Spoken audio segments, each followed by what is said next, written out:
Drop a like to this video if you love 90 Day Fiance. Hey there people, what's up? Welcome back to another video on Film Top. 90 Day Fiance is an American reality show that is sponsored by TLC. It shows all sorts of relationships that go through ups and downs until they find common ground for themselves. However, some couples are always at each other's necks, and it seems impossible for them to work out. Here are the top 5 most toxic couples on 90 Day Fiance. But before we get to those couples, make sure you subscribe to the channel and hit the bell icon so that you don't miss out on anything. Alright, let's get to it. Number 5. Danielle and Mohammed. Danielle and Mohammed's relationship comes draped in a massive red flag. Danielle was a 41-year-old woman from Ohio when she met a 26-year-old Mohammed on an online platform.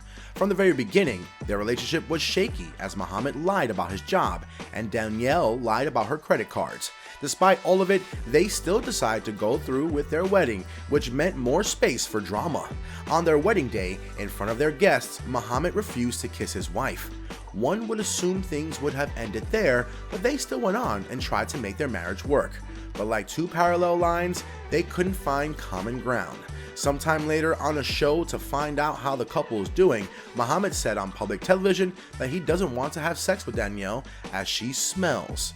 This led to a public row between the couple. Later, Mohammed was found cheating on Danielle with her friend, which proved they shouldn't have been together from the start. Number 4. Nicole and Azin. The most important thing for a relationship to work is when both the people involved have similar needs. When two people have different ideas on what a relationship is supposed to be like, then there are few chances of sustaining that relationship. Nicole and Azin belong to two different cultures, and one of the most recurring reasons for conflict in the show is the difference in culture. Azin grew up in a conservative surrounding and was not used to the public display of affection. Meanwhile, Nicole desired to be shown around and get cozy in public. Even after their wedding, Azin would keep refusing to even hold hands with Nicole in public, and this would hurt her as she yearned public display of affection. But this wasn't the only problem Azin had with Nicole. He also didn't like the way she looked and fat-shamed her many times on air. He even went ahead and said that he's only 55% attracted to his own wife. They were the definition of toxic couple as they continued hurting and misunderstanding each other. Number 3. Andre and Elizabeth.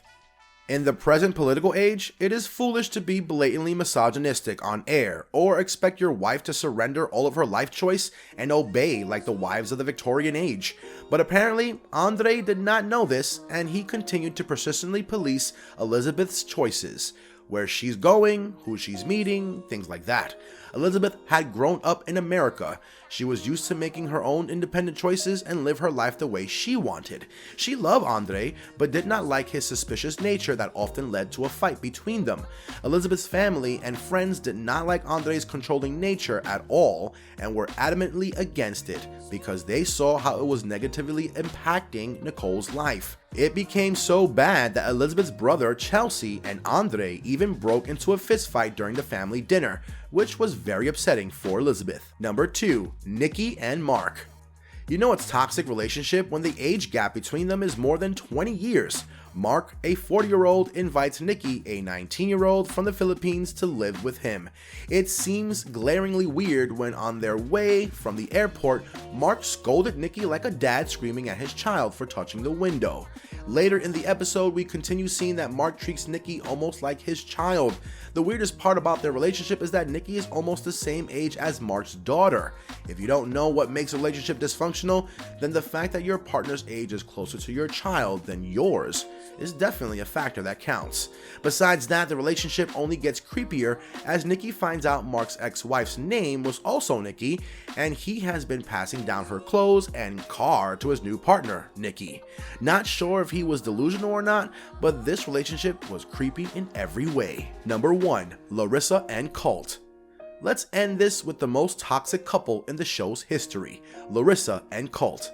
The start of their relationship was almost like a fairy tale when they met online and spent a wonderful time together in Mexico.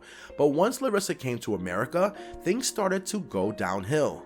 She had big expectations but was utterly disappointed by almost everything. Larissa is loud and flamboyant while Colt is quiet and passive. This became one of the biggest problems in their relationship. Colt had an unusually close relationship with his mother, Debbie, that annoyed Larissa. especially when his mother would pick on her and Colt would stay quiet. The relationship eventually got so dramatic that Larissa was arrested twice for battery assault on her husband, which led to their eventual divorce.